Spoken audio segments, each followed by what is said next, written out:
Welcome to this webinar brought to you by Bursa Malaysia and managed by our company LifeChamp. So today we are very excited again because we are going to do this very important topic, which is psychology of investing. How to thrive in any markets. Now, do you agree with me that psychology is very important when it comes to investing?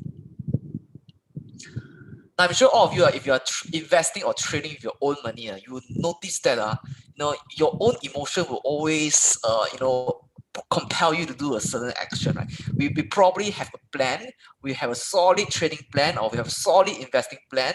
But sometimes when it comes to the plan executions, some emotion will come to disturb our plan.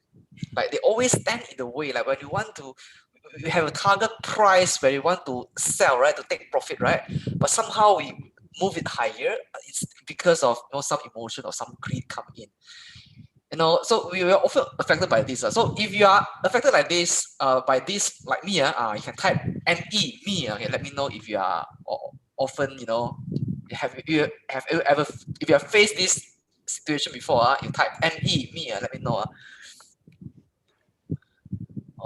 Okay, cool. So today we have got the founder of Spiral Thinker Group to come back to this Bursa webinar to share with us how we can master our mind so we can thrive in any markets. Okay, so we can go through and weather through the storms in the stock market.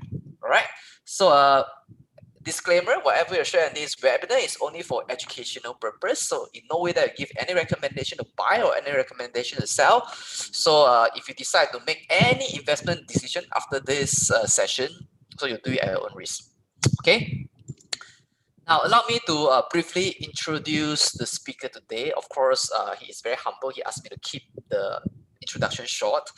So David is the founder of the Spiral Thinker Group, and he is now a full-time investor, and he dedicates his time and resources to nurture the youth in financial literacy. Now, he's often invited to speak in broker seminars, webinars, as well as other Bursa endorsed events. And his professional comments and opinions on value investing are often featured in business publications like Focus Malaysia. Now, David also provides consultation services in value investing and advanced portfolio strategies for high net worth individuals. So that is a very brief introduction to David.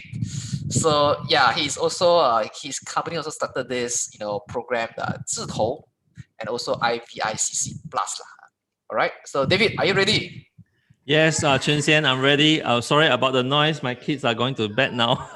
Yeah, thank you for that very, very colorful introduction. Again, it's good to be back. Interestingly, I just got to know from Chun Xian that there are more than 900 registrations for tonight's topic, right? Even though it's not about a industry or company case study, right? But as rightly pointed out by Chun Xian, actually, this is in fact for most of us, this could be what makes or breaks our investment journey, the psychology of investing. Yeah.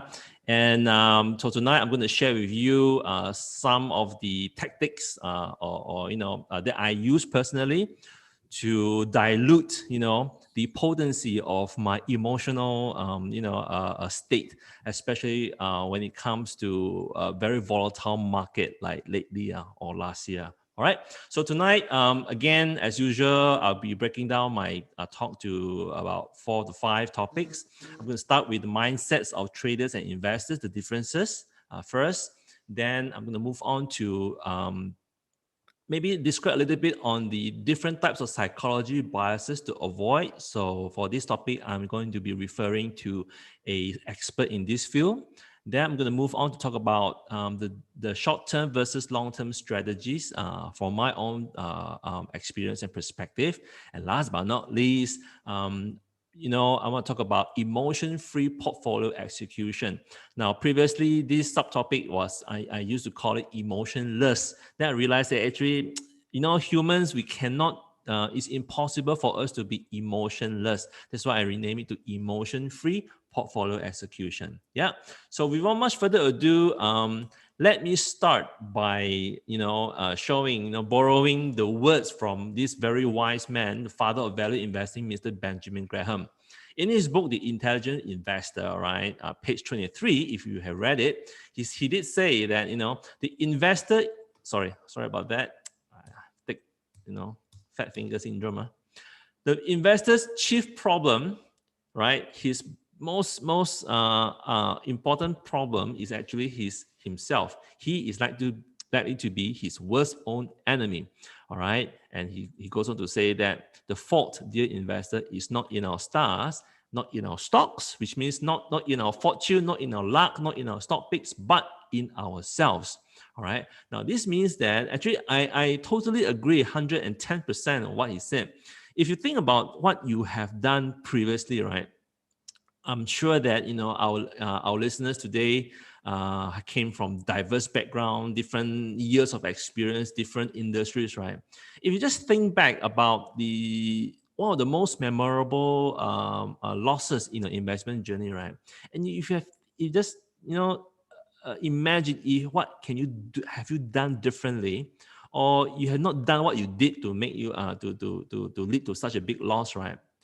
At the end, I can confidently say that most of the time it will be because of our own irrational or emotional actions. Yeah, so this is what he means, and that is why today's topic is very apt, is very suitable. And I'm just going to share with you how I overcome my personal devils. All right, so let's start with the mindsets of traders and investors. First, we need to understand what's the differences so that we can frame our mindset, to be able to focus. Okay.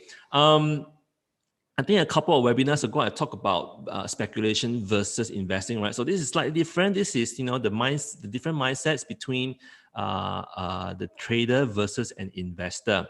So why this is important? Because you've got to decide, which camp are you on. Now, there's nothing wrong if you want to be a trader, doesn't mean that all of us need to be investors. You can trade, no worries, but you need to set your mindset, you need to have the right mindset for different types of activities. Okay, let's start with the trader first. Now, typically, traders, they focus more on short-term narratives, meaning the short-term investment thesis or short-term opportunities. When I say short term, normally the time horizon could be days, could be weeks, or even could be minutes. I do know some people in my circle who does swing trades or daily trades in and out. Now, I personally do not recommend that. Not that you cannot be successful, but I can tell you that it is emotionally and mentally very strenuous and tiring. Yeah, so you can do this once in a while, but to do this in the long term, not recommended. Now, traders typically emphasize on the price and volume as well. That will be the main input, data input for them to process and come up with a decision or action, right? And normally, traders buy on extreme optimism or they sell on pessimism, right? So normally when there's a lot of good news and there's a lot of volume coming in, right, that's where they'll be going, right? And the way they manage your risk is they do have a cut loss strategy. Okay, so as a trader, I think they always tell you in any of the trading class or technical analysis class that the first rule is to know how to cut loss and set your limit. Okay. And last but not least, as I mentioned before, right, frequent switching is actually a norm for traders. And that's why you've got to have the right mindset. You've got to have the right expectation. Now, all this may not be suitable for each and every one of us. To tell the truth, when I started out many years ago, right, when I was still an engineer, I was a trader because I didn't know. I thought that, fundamental analysis, the financial numbers are so hard to digest. So naturally, like almost everyone who started, in the stock market, they went for trading, they went for technical analysis. Then I realized that actually, wow, this is very tiring. And before you realize it, actually, especially if you don't keep track of your investment through a proper portfolio management system, you really may lose track of how much money you have, lost or opportunity cost there. Okay. Now, on the other hand, the investor, right, their narrative, their focus is on the long term. So instead of looking everything in a microscopic, a period, we look typically we look for long-term investment thesis. And when I say long-term, normally the time horizon could be in weeks, could be in months, could be years, depending on the different types of investment thesis or the opportunities there are. Now, the emphasis for most investors, all right, when I talk about long-term investors, will be on the fundamentals. Although investors can also make use of the price and volume action to monetize on the volatility in order to reduce their cost or to increase their alpha. The alpha means outperformance. All right, okay, and normally investors, right, we sell on extreme optimism, meaning when let's say when we are invested in a particular company or industry, right, when there is extreme optimism, like the FOMO, fear of missing out phenomenon, right, that's when we will start to sell. All right. Later on I'll tell you, right, actually most of the time the prudent thing to do is not to buy or sell everything in one go, but in a staggered basis. Yeah. Okay. Now the way most investors manage the risk, other than the fundamental risk, is actually through allocation, right? Meaning we will not buy into a particular stock or industry, or group of companies to manage the risk. Now, investors normally look at risk first before they look at return. Okay, and most of the time, most investors that I know, including myself, we don't do frequent switching, but we manage mostly for either focus or some sort of focused diversified combo of portfolio management system. Yeah. So there is difference between a trader and investor. You've got to know which camp you are sitting at, so that you can manage your expectation and you can control your the way you react to what the market is giving us day in, day out, right? Okay. So that's about the mindsets. Now, I'm sure you guys have seen this before. You just Google the roller coaster of emotions, right? There are so many instances of such a similar chart. Now, just take a couple of seconds to look at this. I'm sure that a lot of us can identify to this roller coaster ride, including myself, even now. All right.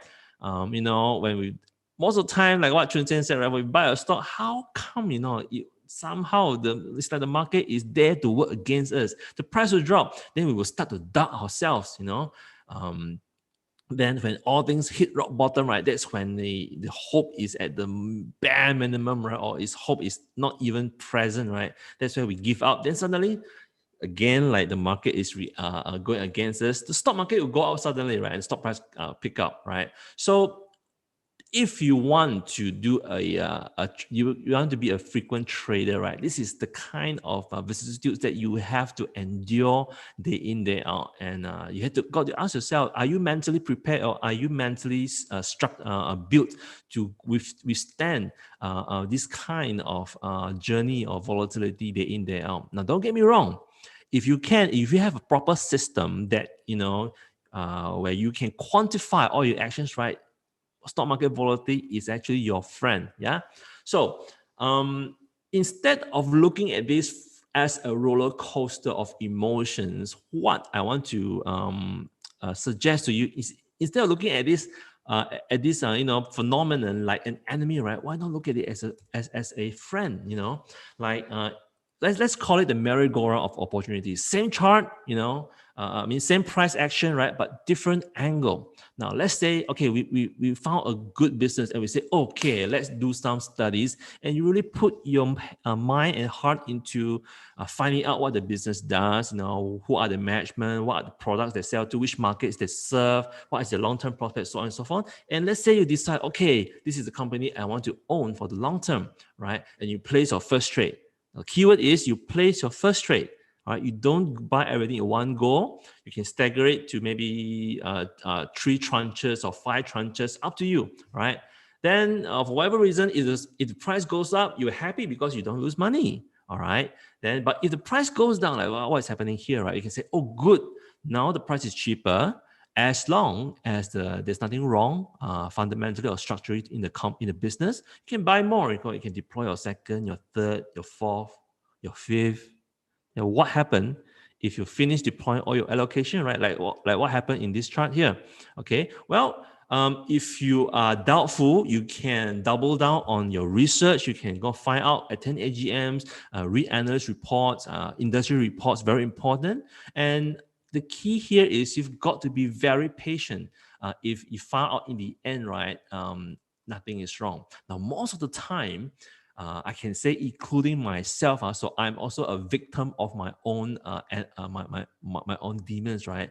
The waiting patiently part, right? I fell, right?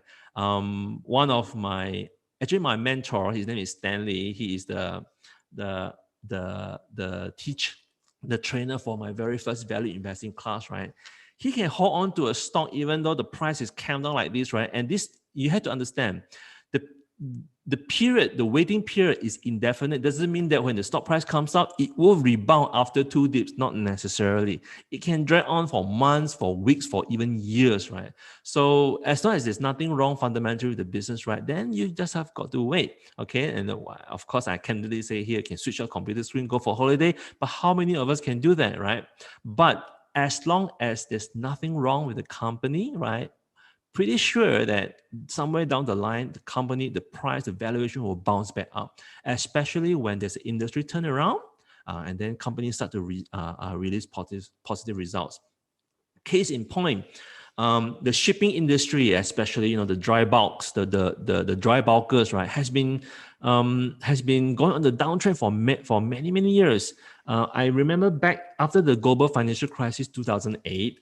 The shipping rates for dry bulks went to as high as $10,000 or $11,000 per day.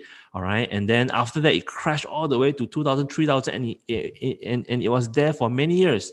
Only recently, because of the pandemic, with the crisis of shortage of containers, a lot of ports closing down because of coronavirus outbreak, so on and so forth, then the rates start to climb out. Even now, I think right now the rates are about 4 or 5K. I can't know, about 3 or 4K. Okay.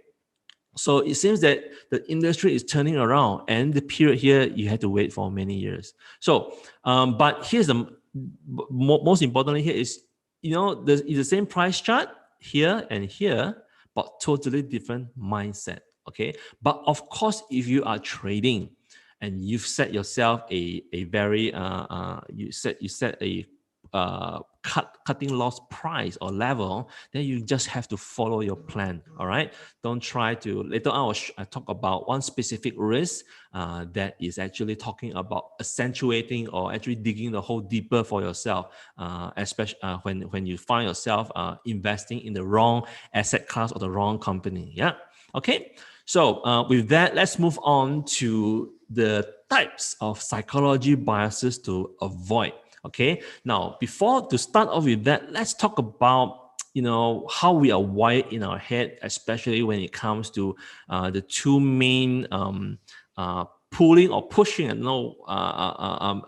emotions that drives our decisions when we invest or when we trade, namely fear and greed. Now, in my personal opinion, although it's not proven, I always believe that fear is more potent than greed. Meaning, fear will grip you more, affect you even much more potently than hope or greed. That is why you can see that when a lot of market behavior happens like this. Now, this is the S&P 500 between 2020 and 2021. So, I mean, for the good part of 2020, when the COVID happened and countries around the world locked down, right? You see, stock market just crashed. Of course, this is S&P 500, but it is the same for most, if not all, of the stock markets in the world, right?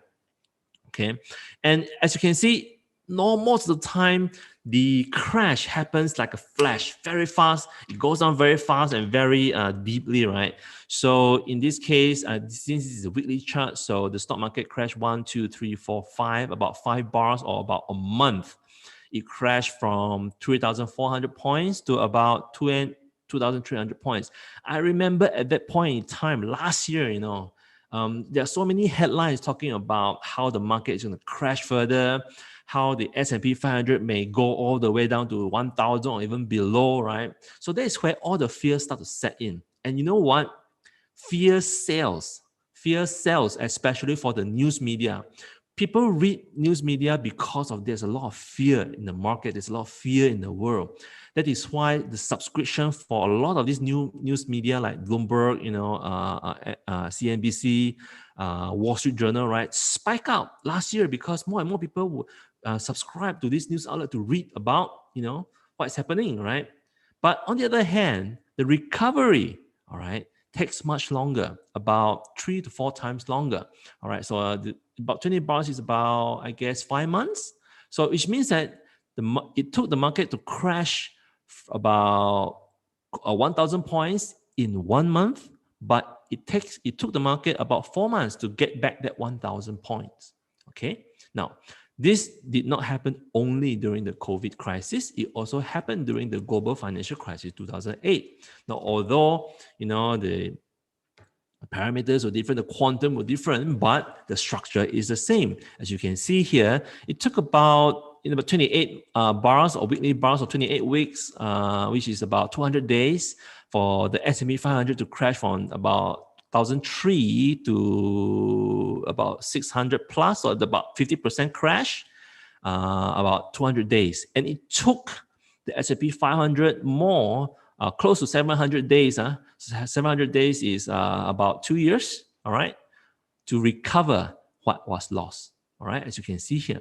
Now, if you look at the history over time, right, you can see that actually it is happening every time. Whether it's recently or whether it is during the Great Depression period, as you can see here, if you can follow my pointer, the blue area denotes the bull market, and then the orange color denotes the bear market. On average, the bull market period lasted less than 3 years, or according to these statistics, 2.7 years, with an average cumulative total return of more than 100%. But the average bear market, or the market crash, lasted only 9.5 months, less than 1 year. So the ratio is about 1 to 3, okay? 1 to 3, meaning it's 1 unit of crash equals to 3 unit of a bull run, which is fueled by hope and greed, okay? And with an average cumulative loss of 35%. Now, if you look at this just statistically or mathematically, right, it is proven already, right, that the best way to go if you want to, make money in the long term is to make money in the stock market is really to go for long term. Now, imagine, just hypothetically, if you just bought, I don't know, just pick a point in time, up to you. You want to imagine that you bought a good company in 2000 or in the 1990s or 1985, or you invest in the stock market, right? And you just forget about what's happening. You just don't read the news, whatever, right? On average, because the bull market lasted longer, because the bull market's cumulative return is much higher than the magnitude for the bear market, for the crash, right? Over time, you should make money, okay? All right, so that is something that you've got to accept first. Otherwise, right, there's no point to be in the stock market. Yeah. Now, the bottom chart here shows the volatility index called the VIX. So there's another name called the fear index, right? So what happens is every time there's a crash or market is very jittery and there's a lot of fear, right? The VIX will shoot up. Now, what you can see here is that actually most of the time the VIX will shoot up in a straight line, like in 2008. You see what happened to VIX? It should pull from 20 to about 60 or even higher. Then suddenly it just drop. Then it just stabilizes, or it goes about normally, right? The normal volatility cycles. Now, doesn't mean that every time it shoot up, the market will crash. Okay, but this is just how it just gauge the market emotion, how fearful it is or how greedy the market is. So generally, I think the consensus is anything below 20 denotes a non-fearful market or risk-on market, and anything above 20, as you realize that every time it hit above 20, right, you go up in a very steep curve. Yeah. All right. But the key here is actually, you see, when it goes up, it's very short, and when it comes down, it's actually very long. So it also it basically in another angle to look at the bear and the bull market quantums. Okay, so back to our topic, fear and greed. And that is why I started this topic just now, to say that I believe fear is more potent than greed. In other words, fear, when the market is fearful, the crash will happen very fast. And that is when there'll be a lot of doubts swirling in the market. And, when especially is accentuated or aggravated by the headlines, right? You'll be incentivized to sell everything, forget about it, bury your head underground, and keep it in FD, right?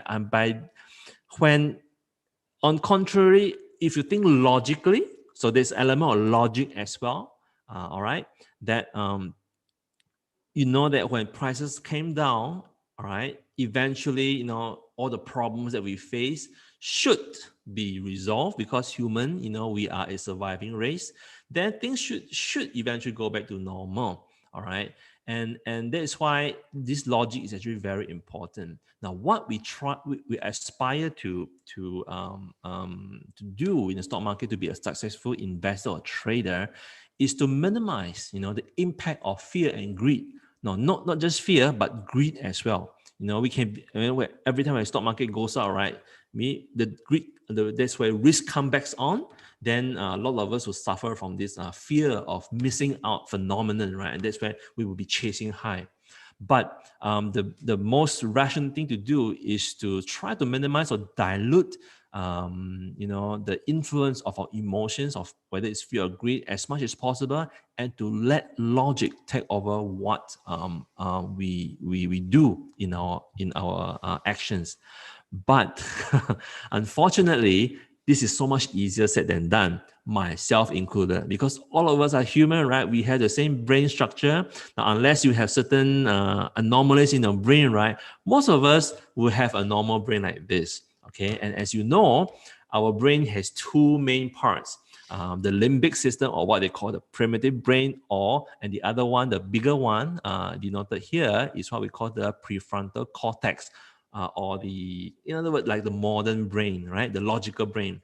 Now, as you can see here, actually, this is just what I got from the internet about Homo erectus or Neanderthal skulls, right?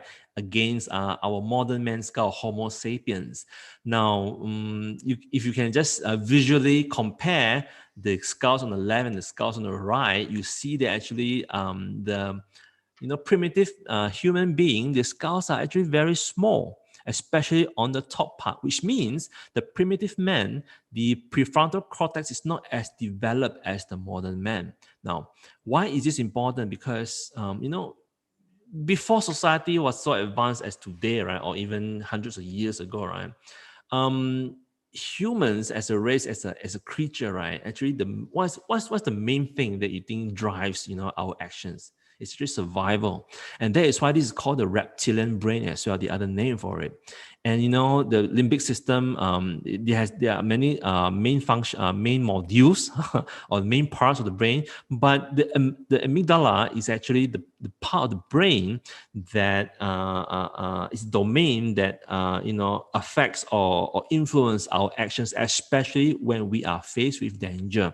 Now, danger will incite fear, and when this happens, right, your brain, the amygdala, will actually go into a hyperdrive. Then it will actually cause your body to react, as a reflex. Just take for example, if you accidentally touch your hand, place your hand on a very hot surface or very hot cup, right? By reflex, you don't even have to think about it. You will actually jerk your hand off, and that is actually a reactionary reflex. The same thing when in any situation of danger in the stock market as well, right? When there's a lot of bad news, when there's a lot, when things are crashing like flies, right? The thing that will react naturally in us is actually the fear. Oh, what's happening, right? The world is going to end. I'm going to lose more money. So before that happen, right, your brain will say, okay, what is the reaction? Cut loss or stop the bleed, right? Then sell everything. Okay, then forget about it. Yeah, and then only later on, your logic brain will start to process things. oh, okay, it's not too bad, actually things are happening around, like last year COVID, right? Although lockdowns and everybody was not working, no income, right? Governments were actually, central banks were reducing interest rates. Governments were just throwing stimulus checks, whether it's US or Malaysia, right? One form or another, they are doing the same thing. Okay, and then this way the market will start to normalize. Okay, so what we do in a nutshell in the stock market, try, and this is something that you have to train your brain to do. Okay, to be logic as much as you can. Sometimes you will still be gripped by your emotions. It's okay, but along the way, right, just train yourself so that the logic influence will overcome your emotion, and that's the key here.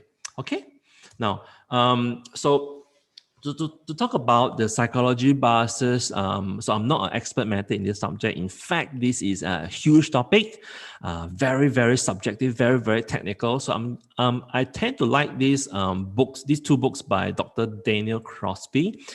He is apparently the subject matter expert in psychology and behavioral finance. Okay, and in his book called The Laws of Wealth, I highly recommend this book. All right, if you really want to delve very deep into this topic. All right, he says that the number of bad decisions we can make, right, is limitless. Actually, I totally agree with this. Right, you think that you have learned your lessons, right? And trust me, somewhere down the line, the market has a way for you to make more mistakes. Yeah, and just got to accept that. He says, so he continued to say that all behavioral risks has one or more common traits, all right, of the following 5 risk factors at its core. And he calls this the 5 dimensions of behavioral risks. Now, the names which is I just throw out here is very specific to Dr. Daniel Crosby in his book. You may some of the terms here are also used in other school of thoughts, in other psychologists, other experts, but a lot of these names also are also only very unique to Dr. Daniel Crosby's philosophy, right, on the behavioral risks. Okay, now just take a look at the headlines. Emotional risk, attention risk, conservation, information risk, ego risk, right? Ask yourself, among these, right, which is the most, which do you think is the risk that affect you the most? Think about it. I'll give you a couple of seconds while I drink my coffee. By the way, tonight is supposed to be a very relaxing topic. So not a lot of slides. I won't be rushing time. Yeah, I still feel very relaxed. Good. But it's very important that you focus, right? Now, well, you can put you can type your answers on the chat box if you want, but I will bet that a lot of us will say emotional risk is one of our main concerns. Am I right?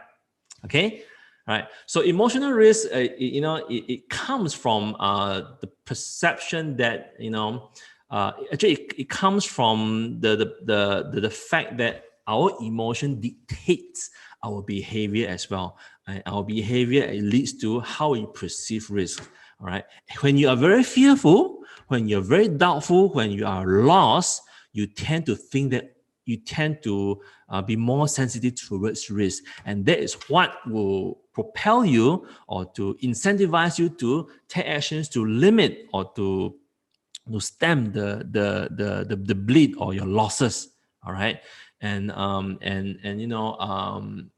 emotion tend to, sorry, I have to read from some of the excerpts because I'm not a subject matter expert. So emotion leads most of us to underestimate the possibility of bad things happening. Okay, and that is what we call optimism bias. To avoid even thinking about what may go wrong, to downplay the risk, and that is called the ostrich effect. And to ignore the important role of emotion that the roles that emotion plays in our decisions, and this is what we call the empathy gap. Okay, then of course then we've got the negativity negativity bias, or where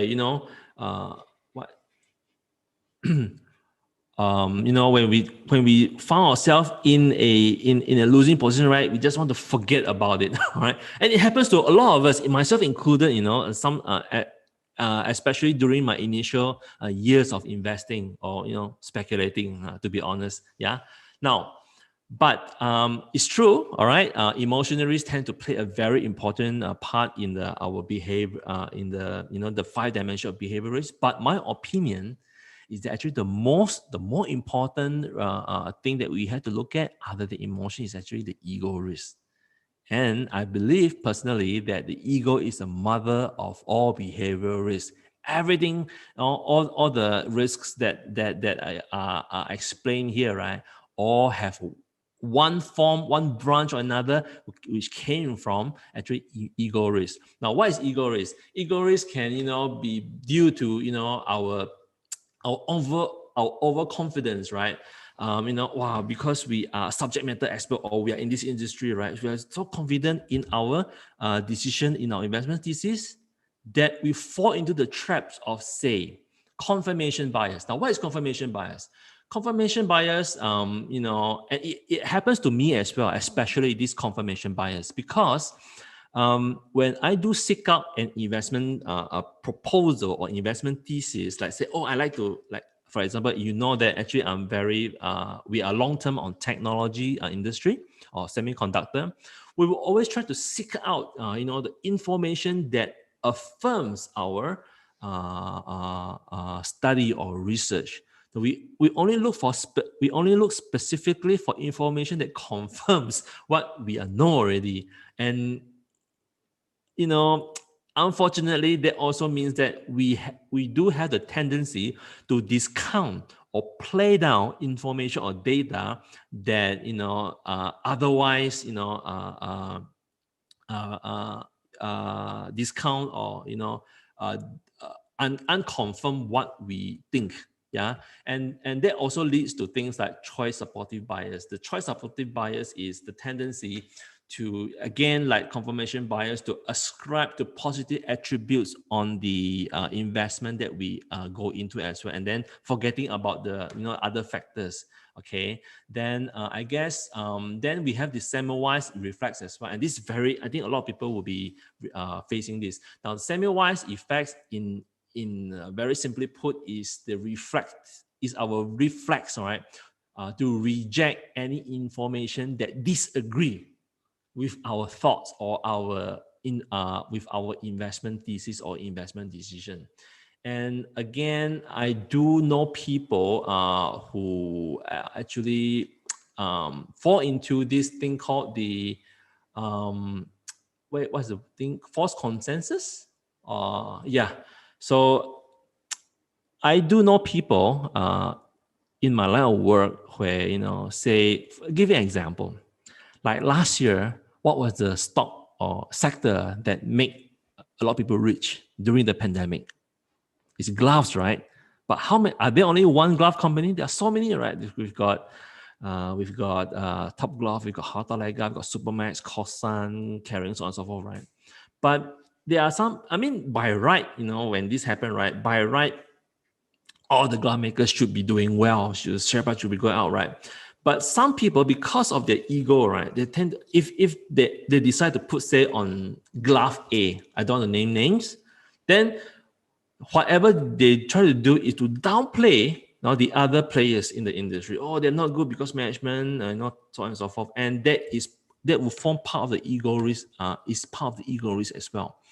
And this one, if it's kept unchecked, will lead to a lot of other issues and behaviors, which is described under these 5 dimensions: emotional risks, information risk, attention risk, conservation risk. Now, of course, I'm not going to go through all of them tonight.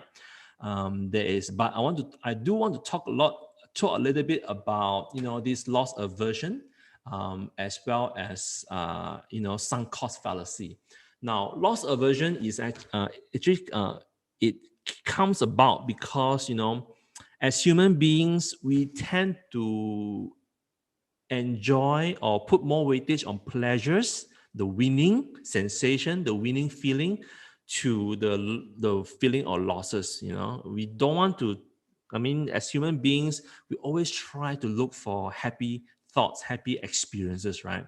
And that is why the way we value or put weightage on losses and wins are very different.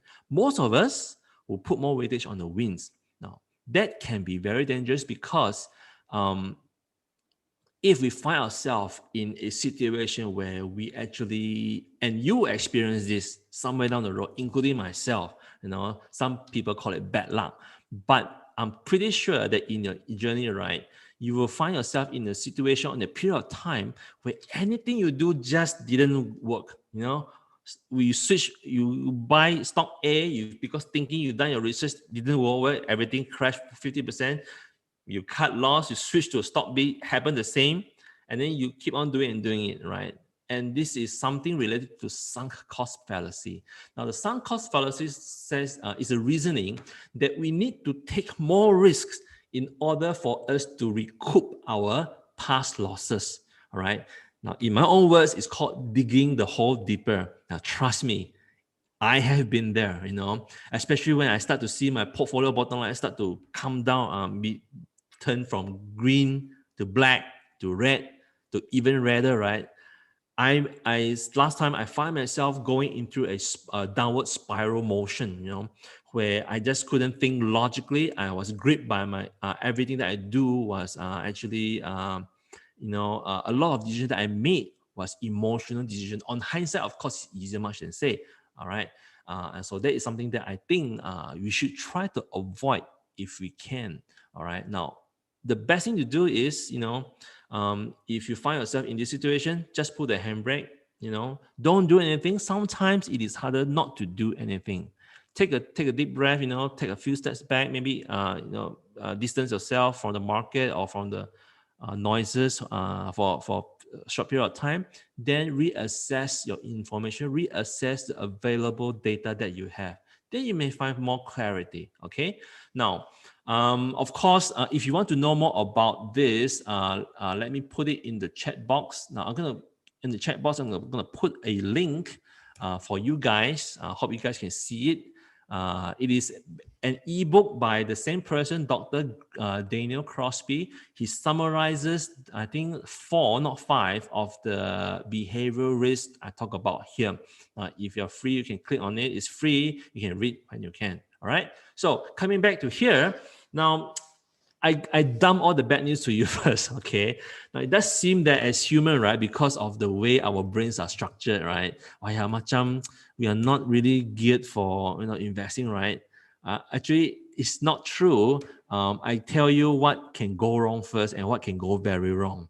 Actually, there are actually tools or steps or systems for us to follow in order for us to manage, or at least we may not be able to eradicate all the behavioral risks. After all, we're human and we are emotional beings, right? But at least we can manage or reduce or as much as possible. And in the same book, Dr. Daniel Crosby, he suggested the RBI method called the rule-based behavior investing. So what he's trying to do in a nutshell is so all these are qualitative risks, right? It's very intangible. So what he's trying to do is to discount or to diminish as much as possible the qualitative risks, which is under the 5 dimensions, and to cultivate a quantitative reaction, mitigation system to counter all those behaviors that will actually are detriment to our investment journey. And he has this thing called the 4 C's of rule-based behavior investing, or in short, RBI. Now, of course, there are 4 C's, but the foundation of it is consistency. All right, the consistency is like the foundation of his RBI system. So consistency is important because it frees all of us investors from the ego, the pool of ego, emotions, as well as loss aversion, while focusing the efforts on execution. Now, how to execute? Actually, to execute properly, then he says that we must have clarity. All right, we must have conviction, and we must be courageous when it is right. Okay, so under the clarity rule, he say that we, as much as we can, we need to prioritize evidence-based factors and not just rumors or not just feelings or just people things that you hear, but try to find evidence, all right, and not to be seduced by the whether it's a spiraling down path or a fear of missing out path, right? It happens both ways. Okay, try to impute clarity into your investment decisions by prioritizing on evidence-based factors. Then, of course, you must. Somewhere you will know this, right? Actually, in order to be a successful investor over the long term, we've got to be a contrarian every once in a while. And although this is so much easier said than done, that's why you got to find a way to automate this process. Now, we all know that Mr. Warren Buffett has this very famous saying, right? Be fearful when everyone is greedy, and be greedy when everyone is fearful. But if you're honest about it, right, how many of us can do that? Now, if you ask me honestly, I'll tell you, I won't be able to do it effectively unless I have a system, I have an automation system, I have a trading plan, or I have a strategy that can run on itself without the need to input my emotions into it, right? And that's the key. Okay, then of course, the conviction is also very important. It helps investors walk the talk. It helps investors, toe the line of hubris or ego by creating portfolios that are diversified enough so that we can continue to be humble, but focus enough to be able to achieve the alpha, over the long shot. Wow, but then you think about it, wow, this is like contradictory, right? How to be diversified and focused at the same time? Actually, it can. As I mentioned, it's all about allocation. All right. Now later on, I'll show you some of the emotion-free execution, portfolio execution that is real, that is coming from some of the portfolios that I take care of. All right, that you can be able to see that actually it can be diversified and focused at the same time, depending on how you tweak the allocation. Okay, so with that said, let's move on now to the differences between short-term and long-term strategies, and this is very important because again, like the different mindsets are between a trader and a long-term investors, right? You've got to know what are the differences or what you can do if you want to go for short-term trading or you want to go for long-term investing. Okay, now again, borrowing from the words from Mr. Benjamin Graham, this time is page 477, and I love this quote. I have a feeling that most of the people do not fully appreciate or understand this sentence. He said that in the short run, the market is like a voting machine, telling out which firms are popular and which are not. But in the long run, the market is like a weighing machine, it's like a weight. All right, assessing the substance of a company, the real substance. In other words, what did he mean? Now, he means that in the short term, right, whatever you see, the price volatility in the short term, right, it could be days, it could be minutes, it could be weeks, right? Everything, most of the determining factor are emotions, fear and greed driving the volatility. But in the long run, as long as the company is doing well, as long as the management is doing the job right, the company should become more and more and more valuable over time. And that in turn will translate to higher valuation of the company. And that is why he says that the stock market is like a weighing machine over the long run. So again, in other words, the other way to look at this is, in the short term, right, whatever is happening, if you find yourself, if you're the type that likes to, monitor the stock market day in, day out, right, you've got to understand the fact that those price jumping up and down, most of it are actually, due to emotions, due to greed, chasing out, due to fear, throwing down. But on the long run, right, when you're investing in a good company, right, well, you will see the true value of the business or the companies reflected in the stock price over the long term. Okay, so that's what Mr. Benjamin Graham meant in his book. Okay, so as a practical study, Now, one of the ultimate oxymoron or predicament that any of us can find ourselves into, right, is this. I'm gonna so I'm not gonna tell you the stock name. These are two different stocks, the purple and the blue. All right, so I purposely mask it out the name, but as you can see, macam the price trend are the same, right? As you can see, okay, it's like going it was okay, doing okay, quite flattish. Then it recently in towards the couple of months towards the right start to go up. Now, although the timing is different, but you can see that the structure is the same. Now, just say hypothetically, you say, oh yeah, for the purple stock, I want to trade this for short-term gain, meaning okay, I've got trader mindset. Then on the blue color stock, you say, oh, I want to invest it for the long term. Now, don't worry about what business is. Don't care about it. Just agnostic. All right. Just think about that. This is what we intend to do. Now, most of the time, what will happen to us, myself included, all right, is this will happen. All right. Now we end up to become long-term investor for our short-term trades and end up become short-term trades for our long-term investment thesis. Now, this happens especially when we do not have a long-term view, or when we are not objective about this investment. Just for example, the purple color. Now, especially when we want to go for short-term, right? So we tend to want to maximize our profit. So how do we do that? We tend to chase, or we buy high, hoping to sell higher.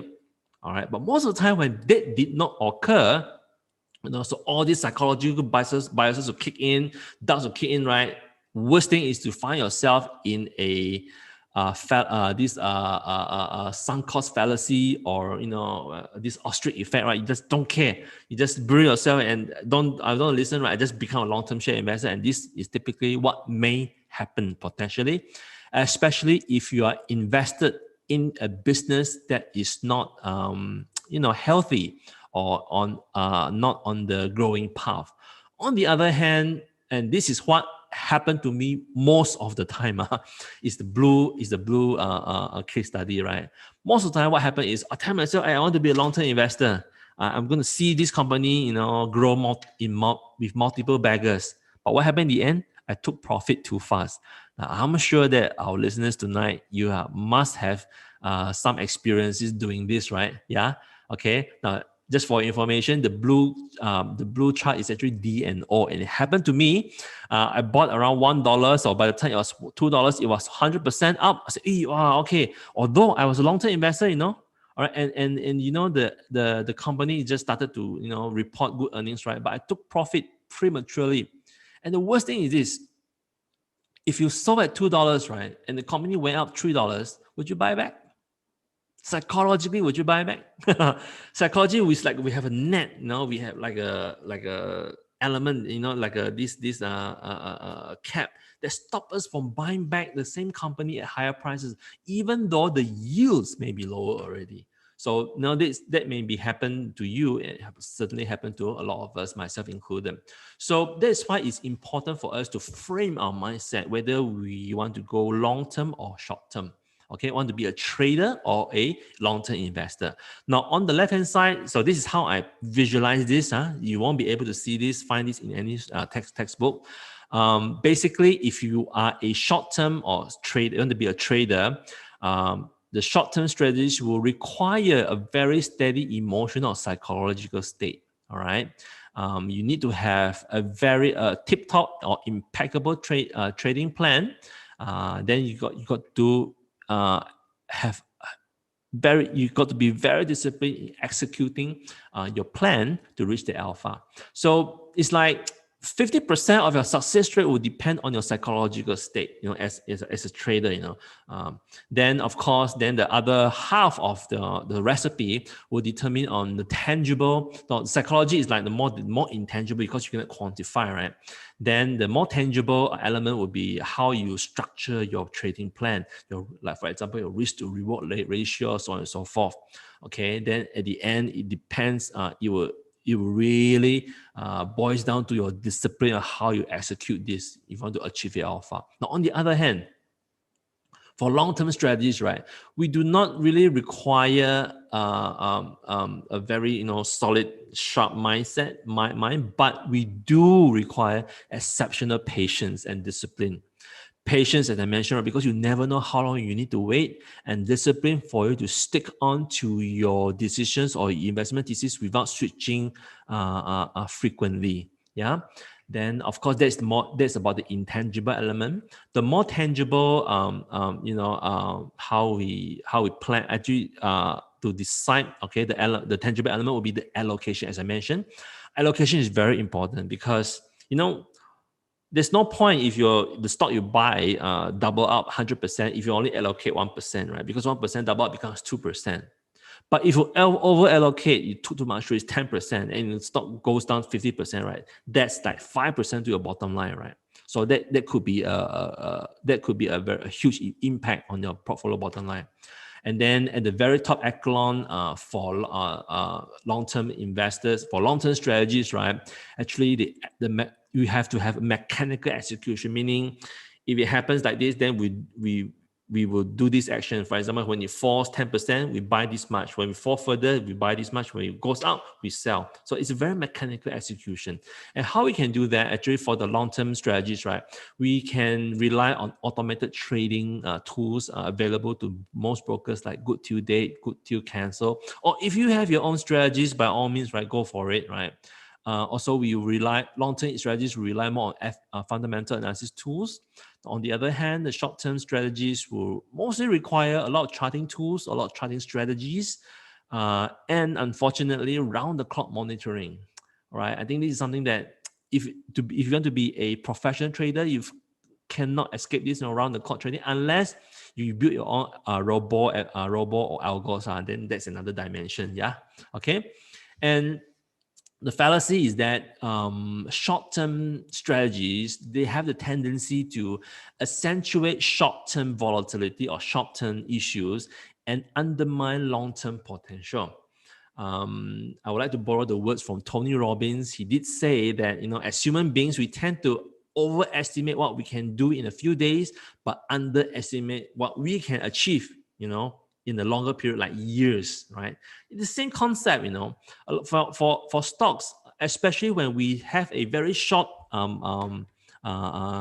period of investment or very short eyesight or bird's eye view, right? We have the tendency to focus too much on the short-term ups and downs, but forgot about the long-term. That is what happens when things like later I'll show you an example how this can happen, right? And the good thing about long-term strategies is, we tend, all right, but of course, this does not come naturally. You've got to train yourself to be like this. You've got to train yourself to be able to dilute or to discount all these short-term noises and volatility and remain focused on the long-term objectives. Okay, so you got to frame your mindset to be able to do this properly. Now, doesn't mean that this is wrong. Doesn't mean that it's wrong to be a trader or everyone must be a long-term strategy. Not necessarily. Both has its merits. Both has its pros and cons. Okay, but the most important thing is you got to know what you are doing. Okay, now as I mentioned here, so I'm going to show you an example. Right now, this is a real case study. This is QES. I talked about QES last week. If you want to know about the investment objectives or what is my FA view on QES, you can go back to the webinar from last week about the rise of industrial IoT. Okay. Now, most of us, when let's say we found ourselves investing in a company, say the price went up from 20 over cents to 40 cents, more than 50%, right? And then suddenly you see the price crash like this. What we tend to do, we tend to be fearful. Because we are so focused on the short term. By the way, this is just a few days. As you can see, this August, I think just in a matter of few days, August 10th, and then I think this is just one day. In one day, the price can crash from about 30 over cents to 27 cents. Oh. Now, if you focus too much on the short term volatility, what the natural reflex is to cut loss, to sell. All right. The same thing happened here in May 2021 as well. Same stock. The price went from 71 cents, dropped to about 10 cents in a matter of few days. Now, if we do this day in, day out, and we only focus on the trees, and missing the entire forest, missing that, forgetting about the reason, the fundamental reason why you invested in this company in the first place, right? You may be losing out over the long term, as what we can show here. Okay, now this is a real case study. It happened to me before, so I lost some money at first because I didn't really understand the company well. But over time, when the company is more vocal about the quarterly briefings we were able to attend, we were able to understand more the business. Then actually, this is not a bad company, right? Although the market cap is quite small. So with that in mind, then you got to attend AGMs, you got to read the analyst report, you got to read the annual reports, right? You have a more confidence, you have more data, all right, to affirm your investment thesis. Then it helps you to actually focus more on the long term. Now, again, disclaimer, this is not a buy call, but basically a case study of what I personally went through. Now, disclaimer again, I am an investor in this company. All right. So take it with a pinch of salt. Yeah. Okay. So let's move on to the last topic, which is emotion-free portfolio execution. How do we take in all the information or the learnings that I just shared to you in the past for 40 minutes ago into actionable portfolio actions? Okay, excuse me. All right. So the key to thrive as an investor in any market, so I underline the word investor, okay, because for the life of me, I cannot trade properly, successfully. As you can see here, right, every time I'll show you later on, every time I embark on a short-term trade, right, I lose money. So in the end, I think I better focus on long-term, right? Now, the key is to de-emphasize our ego and emotion, to reduce these two risks as much as possible. The rest should follow naturally, right? Especially when we put our ego and emotion in check. So, of course, there are tools and steps that I use. So basically, these are all my personal experience. I'm just sharing with you. It did not come from any textbook. It did not come from any school of thoughts, right? Just a very practical set of steps and tools for you to manage your emotional stress, right? As well as ego risks. Okay. First and foremost, whatever you do, start with a plan. You must plan what you want to do. You begin with end in mind. Say you want to invest in this company, right? What is your long-term plan for this investment? Do you plan to oversee it to grow, or you plan to take action every time your investment return you 10%, 20%, whatever it is, right? You must have a plan. Then follow the plan. And think without sounding too corny, there's a saying say failing to plan is planning to fail, right? It's very true, although it sounds very corny, right? And always focus on investing for the long term. Always set your view for the long term so that you can focus on the business, right? Then, because when you find yourself truly focusing on the business and not just looking at the price, I know most of us cannot help ourselves but to look at the price, check the price day in, day out, myself included, right? Especially when you are a full-time investor, right? But try to focus as much as possible on the business, because if you do that, then naturally you will be able to defocus or de-emphasize your view or your focus on the price actions and noise. Okay, and then and this is the most important. I mean a time-tested strategy, right? Try to avoid buying everything in one go or selling everything in one go.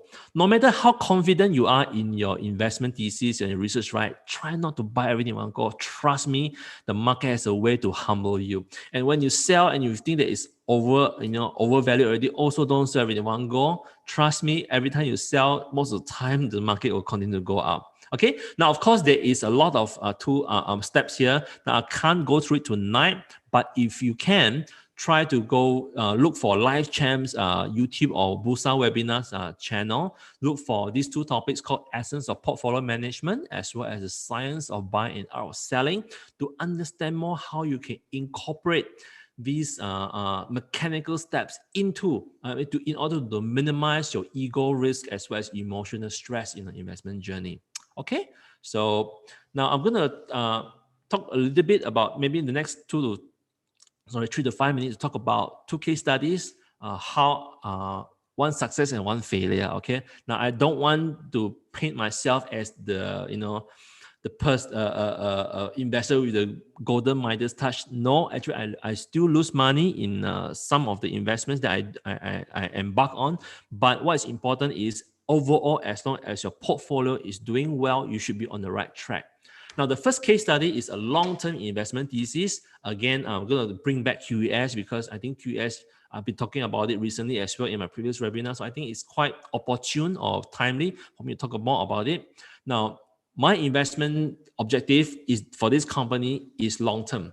And my objective is capital gain because they don't give dividends, right? And most important, my plan is, remember I said begin with a plan, is the maximum that I want to go to, the maximum that I want to expose my portfolio is 6%. It means if let's say your portfolio is 100,000, I will not invest more than 6,000 in this company. If your portfolio is 1 million, then you won't go more than 60,000. Okay, so this is a fairly large portfolio. It's more than 4 million. So 6% will be about 200, almost 300,000. All right, so I show you these are the real trades. Okay, this is taken from Kenanga.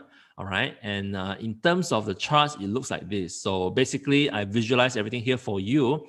The green dots here denotes the buying, and the red dots denote the selling. Okay, so what happened was, again, in between year to date, so I've executed 1, 2, 3, 4, 5, 6, 7, 8, 9, 10 trades. As you can see here, the total buy value is 269,000. If I add up all my buy contracts, it'll be 270,000.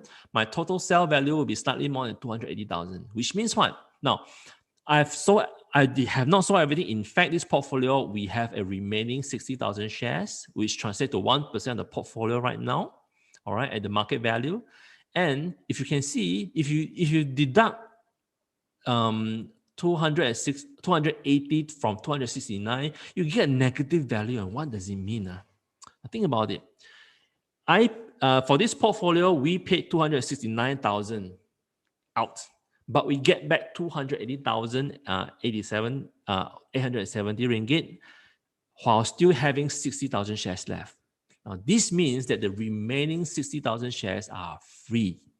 All right. Now, of course, what are the what are the focal points that help me decide when to buy or sell? Although I can tell you, my timing is absolute worst. I'm the worst person to time the market. So every time I sell, you see what happened? It goes up. Every time I buy, it also goes up. I was actually hoping to buy it cheaper, but it went up anyway. So this was happening early in the year, right, when all the tech stock went up. So just in the matter of a few days, I did three buy trades and 4 sales. Now, as you can see here, my last sell was about 51 cents around here. I think, where is the price? I'm sorry about that. Here, the price, 51 cents on the 8th of February. 51 cents, so 100,000, right? So around here. Now, then we didn't do anything until probably in May. All right. Then you see, when I bought it, crashed all the way down. All right. But then, of course, somewhere in May, the management announced a MOU with Applied Engineering. So I studied, who are Applied Engineering, what do they do, and what are the potential, right? It's not bad. The management is making good decisions, which I like. So I decided to buy more into this stock. Then I started to buy more, and the price goes up. Then because they announced a very strong quarterly result, okay, so I decided to buy back after a few days because it takes time for me to understand the report as well. Then just in a few days, I got lucky. The price shot up to I think more than a few percent in a few days. So I decided to take profit again. So all in all, basically, when I do this, right, there was a minimal, there's a minimal emotion involved in this trade, in this execution. So at the end, this portfolio has 60,000 shares left. It's about 1%. And today it costs about 85 cents, if I'm not mistaken. Now, if you ask me, would I continue to sell? I wouldn't. Why? Because number one, I'm not overly exposed, 1% of the portfolio value, while my intended allocation is 6%. In fact, right now, what do you think I'll be hoping for? Trust me, I'm praying every day for the price to come down. In fact, I don't mind, I was hoping the price to come down below 70 or 65 cents, where then I can relook at my allocation and see whether, I may want to buy back some of the shares that I sold. All right, because I sold at 75 cents in the last. So I may want to buy back 10% lower. Okay. And if it does fall back some more, I have a lot more allocation to deploy. So that's the beauty of it. Allocation is the key, how you execute it. And trust me, when you do this, right, emotions play a very, very, very little role in your investment journey. And if you can, try to mechanize, try to automate this process as much as you can. Now, on the other hand, of course, I promise I did tell you that I'll show you a case study that I felt. This is P-Trans, Perak Transit Corporation. Not fundamentally, not a bad company. Sorry, just take a pinch of salt. When I say this, is just to share with you that this is not the company for me, but it doesn't mean that this is not a good company. Yeah. So the objective is to have short-term cyclical trade. Again, same as the previous case study, the maximum allocation is 6%. As you can see here, lost money, of course, and we lost about 24,000. All right. From this short-term trade. Now, what happened was, again, as you can see, my first buy was at the peak. I am always the absolute worst in terms of timing, because I don't look at charts. Then we started to buy, we started to average down, sunken cost fallacy. Then when they released their first quarter result, not bad. Then also, of course, like most of you here, we joined the live chat webinar by the management organized by Rakuten.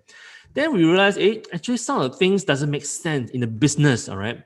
Then we start to look at, we start to reassess our investment research, our investment, thesis into this company. Then we realize, something doesn't make sense, or as investors, when things doesn't make sense, what we do is our red flags start to ring a bell. So in the end, after going through assessing the available risks and reward, right, we decided, I think we better pull the plug. So we saw everything at a loss at 80 cents, or booking a loss of about 0.5% to the portfolio value.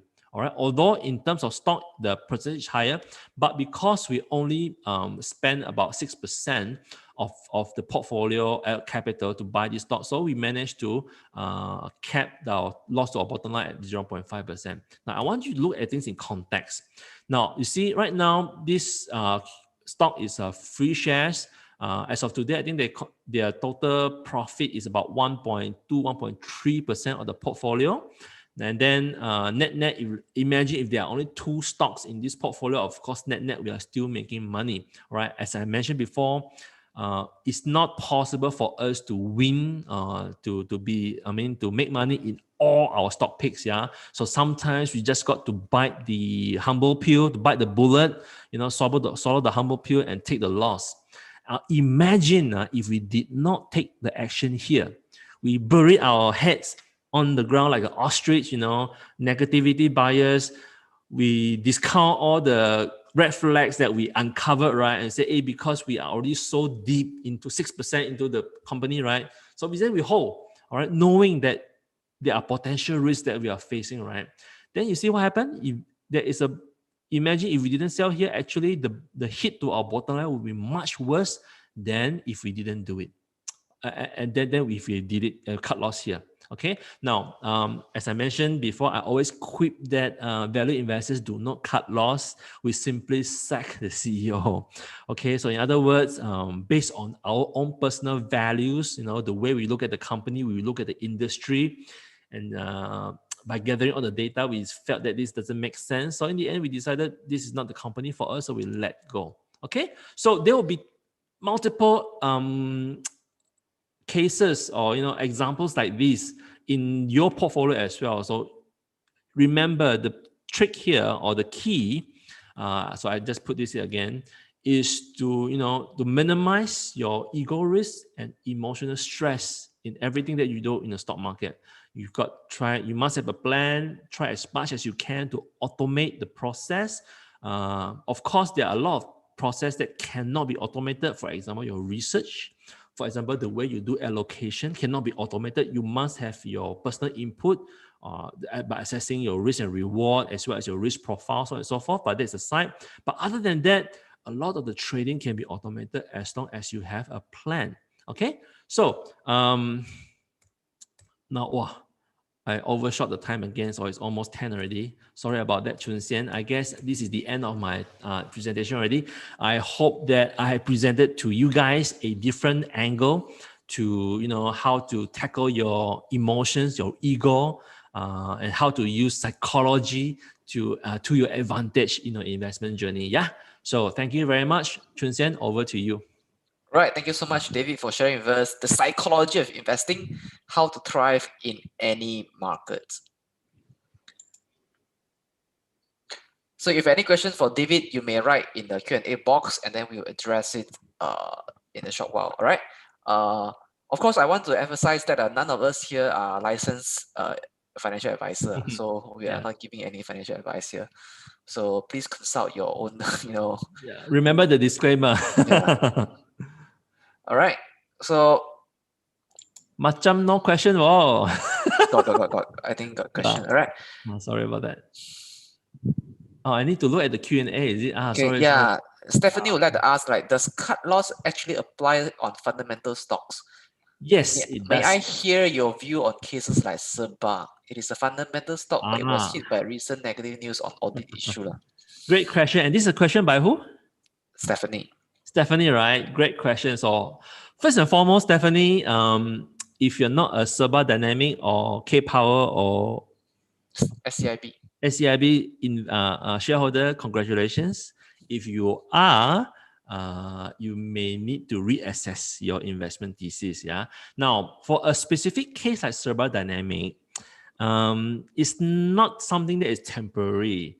And in the worst shareholder's nightmare is to one day wake up, read the newspaper or log on to your favorite news portal and find out that your company, that the company invests in, suddenly has a problem with their auditors. The worst thing is the auditors quit because of differential in qualified opinions, or the worst thing is because of that, then the management sacks the auditor. Now, this to us is the deepest trench you can dig. One company can find yourself into. Now, why is this so important or so crucial? Now, when a question like this arises, right? Basically, what it means is you cannot trust the numbers anymore. You cannot trust the financial figures that was presented, that was audited, that was published before already. Okay, which means that whatever valuation or investment thesis that you built on that company or that group of companies before this, right, you can basically throw down the drain. Now, of course, that said, depending on how the market react to the news, right, they may continue to throw down and the price. It may reach a point where it may become too cheap to ignore. Then you have to ask yourself, hey, knowing that this is the kind of management quality that they are dealing with, that I am dealing with, are you comfortable enough to park your money with this management to grow the business for you? Or perhaps there is other better options out there. Then you got to ask yourself that. That is very important. Now, to me, if you ask me personally, if one of the companies that I invest in goes through this kind of, sandiwara drama, right, I would just sack the CEO and forget about it. Now, it would take, in the best case scenario, it would take them months or years for the company to regain the confidence of the market, to wash out their previous, mistakes. Okay, Stephanie. So I hope that you are not too overly exposed if you're invested in this company. Just be objective, right? Don't worry. Chinese there's a saying, 留得青山在，哪怕没柴烧. As long as you know you survive this tragedy, right? As long as you keep on investing, keep on being objective about your investment, go for long term, right? You should be doing okay over the long term. Okay. B Pin Kun has a follow-up question like, what about SCIB and K Power, which was badly affected? Well, I don't really know about this company, although they are Sarawakin. I'm a Sarawakin myself. But go and look at the common shareholders or their management structure, right? I'm sure you see a lot of common names, right? So when that's said, right, then ask yourself, right, are you sure, are you still confident in this group of people to manage the business for you?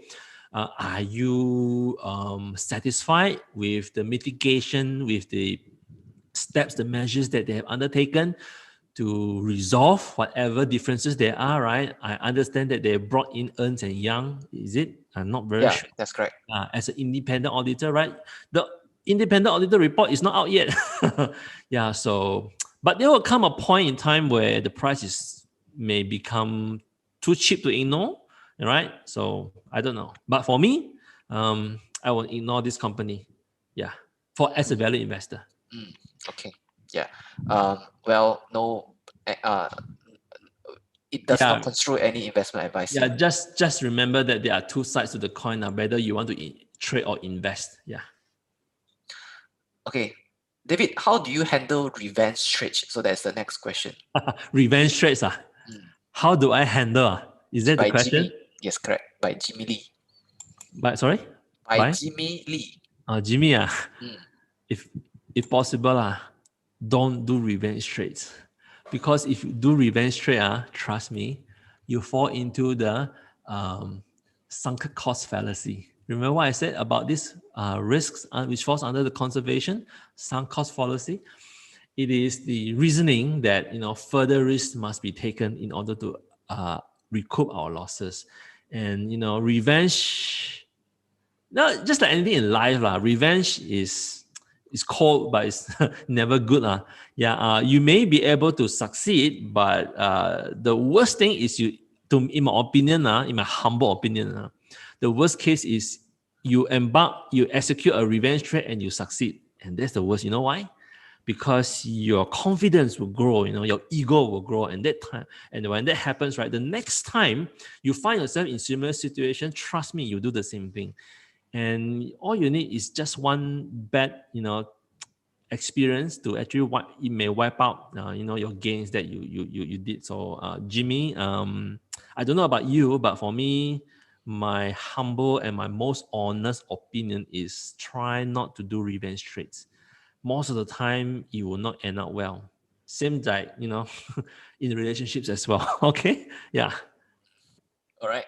Lim Xiong would like to ask, how should investors respond psychologically to Federal Reserve interest rate inflation policy? Should we hold or sell semiconductor stocks in July and August based on market psychological point of view on inflation worries in the United States? Okay, good question. Who is that? Lim Xiong. Lim. Yeah, good question. Remember this slide.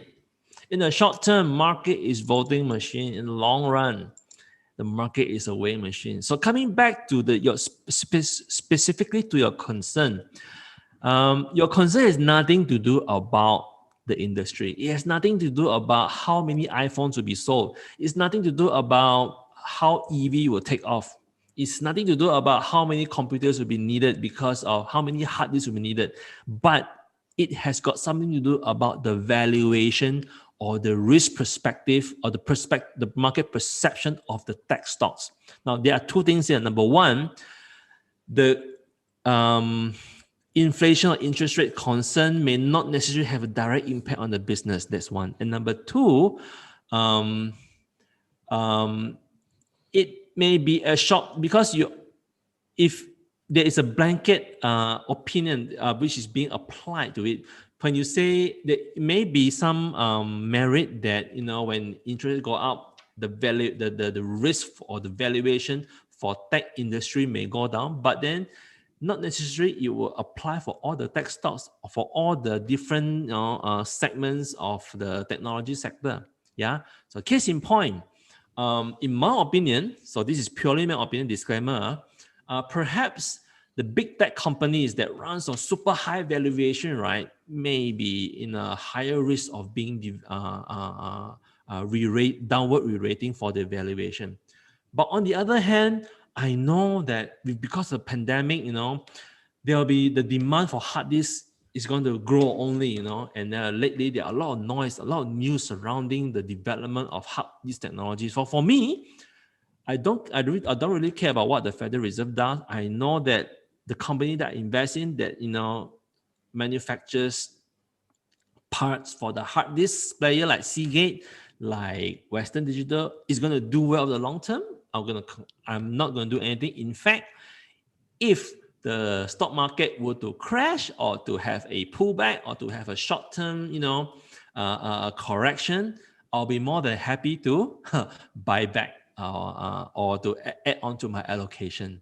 So Lim, I hope that I've given you a very objective view, although my example may not necessarily apply to you, but the thinking process, the framework of how I react, how I dissect the noises should apply to your case as well. All right, Lim? Okay. Yeah. So next question is, as a value investor, how do you take into account the information that may not in line with your judgment in investing in a certain stock? Do you consider the risk of the information on the decision to invest in the stock? That is by Muhammad Nurak. Yeah, Muhammad Nora, thank you for that question or that opinion. Actually, this is a very true, and we cannot be certain that all our investment or all the decisions that we make will be right. That's why we came out with this spiral thinking model. Now, although this is not truly a spiral, but you know how a spiral looks like, right? So you start with an outer arc, then you go in circles towards the middle, right? So imagine that this is your journey, your investment. So you start with the beginning point, and then your ultimate goal is to reach that middle, that center point, which is like your success. Now, along the way, you will actually move into smaller circle, the rings, right? So because with more information, with more data, how the market develops, how the business grow, you get more information.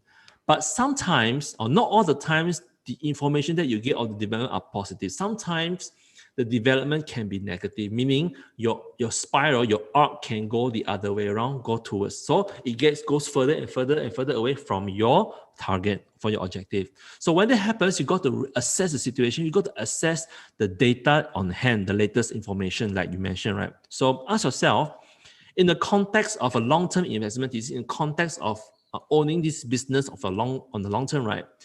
Is this a detrimental problem, or is something that can be resolved, or something that is short-term?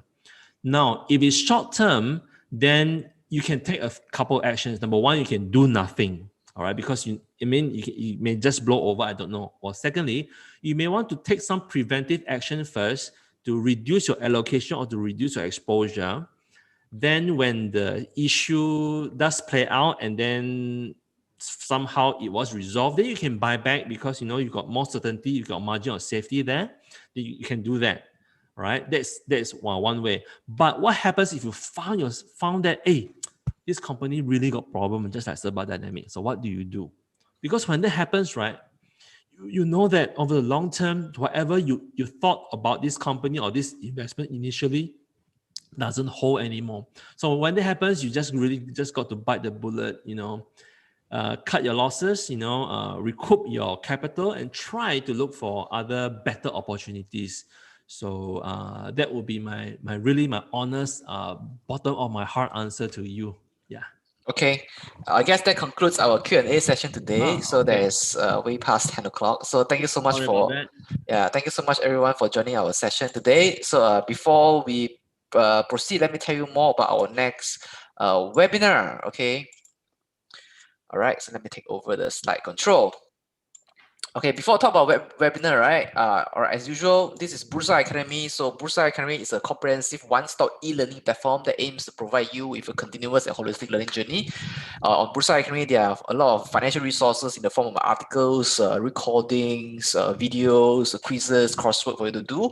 And just head over to www.bursaacademy.bursamarketplace.com to learn more about this platform. Now, our next webinar is on this topic called Overview of Sharia Investing. All right, it's happening on this Friday, 18 June 2021, 8:30 to 10 o'clock. So the registration link we have just given you in the chat group. Please join this webinar because like for this webinar, right, I am not, I wanted to get somebody, but then at the end of the day, I couldn't get the guy to speak. So I decided that I do it myself. Okay. So this this webinar will be conducted by yours truly. Okay. Yeah, that's will be by me. So I'll share with you, what I learned about Sharia investing to give you an overview. Sometimes, right, you know that a fund will classify, sometimes, right, the Sharia Advisory Council will classify a certain stock to be a Sharia non-compliant or classify them as Sharia compliant. And that will affect the funds buying and funds selling if the funds are Sharia compliant. So on this webinar, we will talk about what are Sharia screening methodology and what are Sharia principle in investing. And we will also go through some case studies. So yeah, so it will be done by me. If you want to see me doing a session, yes, please enroll for this session so you hear me talking about overview of Sharia investing. All right, so with that, thank you everybody for joining. Chun Xian, while you're talking, I just replied some of the questions on the Q&A box, so if they can just refer to it, hopefully can help them. Yeah, sorry. Thank you very much. Yes, no problem. Yeah, thank you so much for joining this session, the psychology of investing, how to try in any market. So thank you, David, for sharing your ideas and your knowledge with us on this. Remember, master your psychology or emotions, right? Then you can master your investment. Thank you very much and good night, everyone. Thank you, Chun Xian, for inviting me again.